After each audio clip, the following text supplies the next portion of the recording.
आध्यात्मिक जर्नी में आपका स्वागत है।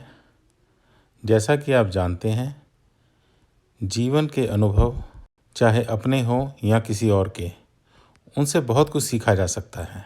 खास तौर से जो अनुभव ईश्वरानुभूति के या ईश्वर की राह में आगे बढ़ने के होते हैं, उन अनुभवों को दूसरों से भी सुनकर अपने अंदर प्रेम और भक्ति जागृत होती है और हमें प्रेरणा देती है कि हम भी उसी प्रकार आगे बढ़कर किसी दिन ईश्वर दर्शन कर सकें। ईश्वरानुभूति के अनुभव ईश्वर की राह में चलने वाले जिज्ञासुओं में प्रेम और भक्ति का संचार अवश्य करेंगे। कृपया इन संस्मरणों को अंत तक सुनिए। यह संस्मरण गीता प्रेस गोरखपुर से प्रकाशित कल्याण मासिक पत्रिका के एक अंक में प्रकाशित हुए थे। मैं रिटायर्ड बैंक प्रबंधक हूँ और इस समय मेरी आयु 73 वर्ष है। घटना वर्ष 1967 ईस्वी की है, जब मैं कक्षा 9 का विद्यार्थी था। उम्र थी 14 वर्ष। गवर्नमेंट कॉलेज में हमारे हिंदी विषय के अध्यापक श्री शिवदत्त चतुर्वेदी जी थे, जो बाद में राष्ट्रपति पुरस्कार से भी सम्मानित हुए।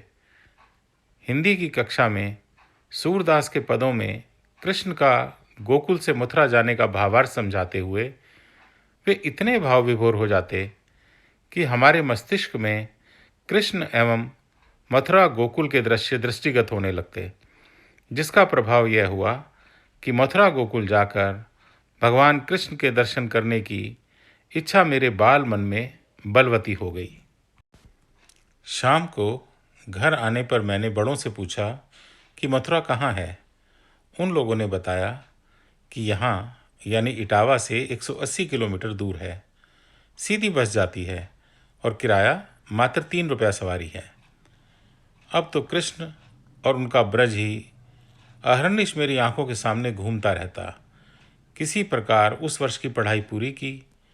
मई में वार्षिक परीक्षा फल लेने के पश्चात मैंने अपने से 3 वर्ष बड़े भाई को साथ में मथुरा चलने हेतु राजी कर लिया, परंतु घर वालों ने उम्र कम होने के कारण जाने से मना कर दिया। पर बाद में हमारी हट के कारण हमारे ताऊजी राजी हो गए एवं चलते चलते 10-10 रुपये भी दिए। हम लोगों के पास 5-5 रुपये पहले से ही थे। मथुरा पहुंचकर एक दिन मथुरा घूमा एवं रात्रि विश्राम एक निःशुल्क धर्मशाला में जमीन पर लेटकर किया। दूसरे दिन गोकुल जाने हेतु धर्मशाला के प्रबंधक ने बताया कि कच्ची सड़क होकर तांगा जाता है, जो काफ़ी घूम कर जाता है। तुम लोग लड़के हो, कदम्ब वन से होकर सीधे पैदल निकल जाओ, ज़्यादा दूर नहीं है। हम दोनों भाई कदम्ब वन होकर पैदल जा रहे थे। हमारी निगाह जमीन पर ना होकर कदम्ब वृक्षों पर थी। शायद कहीं पीले वस्त्रों में कृष्ण किसी डाल पर बैठे हों, परंतु ऐसा नहीं हुआ। लगभग 4-5 किलोमीटर पैदल चलने के पश्चात यमुना नदी तो आ गई, परंतु यमुना में पानी इतना अधिक था कि उसे पैदल पार कर गोकुल पहुंचना असंभव था।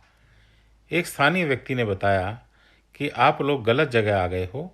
यहाँ से 1 किलोमीटर आगे यमुना के किनारे घाट है, वहाँ पानी कम है, पैदल निकल सकोगे। मई का महीना और पैदल चलने की थकान।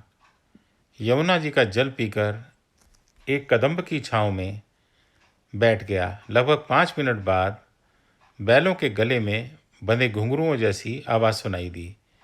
कुछ ही क्षण में एक बैलगाड़ी आकर पास में रुकी। गाड़ीवान ने पूछा, कहाँ जाना है? मैंने कहा, गोकुल जाना है, यमुना पार करनी है। गाड़ीवान बोला, गाड़ी में बैठो।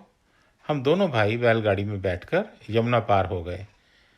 गाड़ी से उतरकर गोकुल के मंदिरों की ओर चल दिए। आधा मिनट बाद मुड़कर पीछे देखा।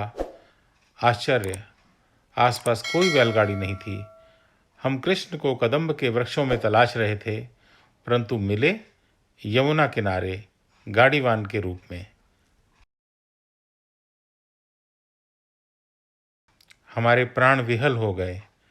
किशोर आयु की यह अविस्मरणीय घटना थी, जिसने हमारे जीवन की दिशा और दशा बदल दी। एवं अभी भी मैं आशान्वित हूँ कि पुनः कभी किसी वेश में दर्शन होंगे।